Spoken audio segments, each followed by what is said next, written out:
दिल्ली में कोरोना का कहर कैसे कम होगा, इसको लेकर सरकार और अधिकारियों में मंथन का दौर जारी है। लेकिन फिर भी न तो दहशत कम हो रही है और न ही कोरोना मरीजों की संख्या। वहीं दिल्ली में जुलाई के अंत तक 5 लाख से ज्यादा मरीज होने की संभावना है। ऐसे में दिल्ली के जहन में एक ही सवाल है कि आखिरकार दिल्ली वालों को कोरोना से निजात कैसे मिलेगी।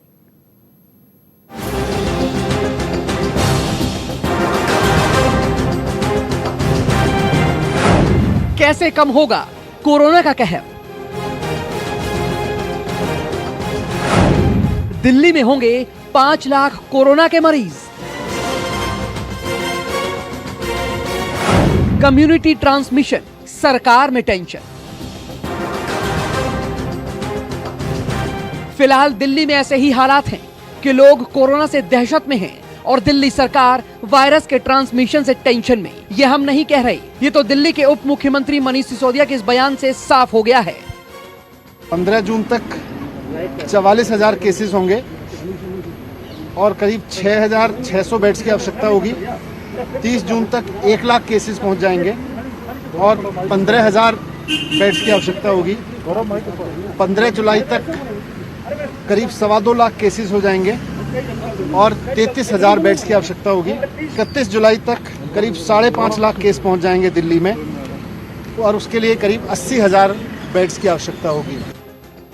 दिल्ली में 12.6 दिनों में कोरोना के केस डबल हो रहे हैं। कोरोना के कम्युनिटी स्प्रेड के खतरे को लेकर उपराज्यपाल अनिल बैजल की अगुवाई में दिल्ली डिजास्टर मैनेजमेंट अथॉरिटी की बैठक हुई। बैठक में स्वास्थ्य मंत्री सत्येंद्र जैन ने कहा कि ये कम्युनिटी स्प्रेड है, लेकिन इसे तब कम्युनिटी स्प्रेड माना जाएगा जब केंद्र सरकार इसकी घोषणा करेगी। कल एम्स के डायरेक्टर ने खुद कहा था कि दिल्ली के कंटेनमेंट जोन्स में कम्युनिटी स्प्रेड है, परंतु क्योंकि टेक्निकल इशू है और इसके बारे में फैसला केंद्र सरकार ही कर सकती है, वही बता सकते हैं कि कम्युनिटी स्प्रेड है या नहीं। हम तो कैसे स्प्रेड है, हम तो ये कह सकते हैं भाई स्प्रेड है, दिल्ली में बढ़ रहा है, बहुत तेज़ी से बढ़ रहा है। अब उसका वर्ड जो कम्युनिटी स्प्रेड वर्ड यूज़ करने की अधिकार तो केंद्र सरकार के पास, वही बता पाएगा। क्योंकि दिल्ली में जिस तेजी से आंकड़े बढ़ रहे हैं, उसे देखते हुए दिल्ली में मौजूद अस्पतालों में बड़ी तादाद में बेड्स की जरूरत पड़ेगी। 15 जून तक 44,000 केस होंगे, जिसके लिए 6600 बेड की जरूरत पड़ेगी। 30 जून तक मरीजों का आंकड़ा 1 लाख तक हो जाएगा, जिसके लिए 15,000 बेड की जरूरत होगी। 15 जुलाई तक ये आंकड़ा 2.5 लाख तक होगा और इसके लिए 33,000 बेड की जरूरत पड़ेगी। तो वहीं 31 जुलाई तक मरीजों का आंकड़ा 5.5 लाख हो जाएगा, इसके लिए 80,000 बेड की जरूरत होगी।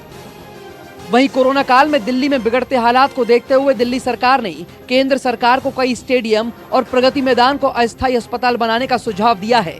इसके लिए केजरीवाल सरकार ने ये प्रस्ताव सरकार को भेज भी दिया है।